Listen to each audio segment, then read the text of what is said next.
అర్జున, ఎప్పటికీ నాశనం లేనిది, మార్పు చెందనిది ఆ పరమతత్వమే బ్రహ్మము.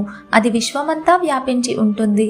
అలాగే ప్రతి శరీరంలో ఉండే జీవభావము లేదా ఆత్మను ఆధ్యాత్మము అంటారు.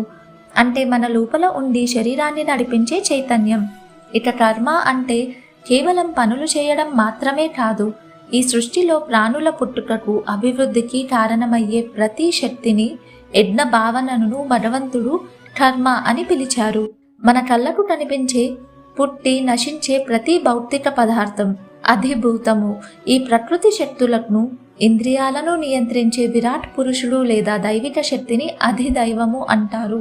అన్నిటికంటే ముఖ్యంగా ప్రతి మనిషి దేహంలో అంతర్యామిగా ఉండి మనం చేసే పనులకు సాక్షిగా ఉంటూ యజ్ఞ ఫలాలను ఇచ్చేది నేను, అంటే కృష్ణుడిని అని పరమాత్మ ప్రకటించారు.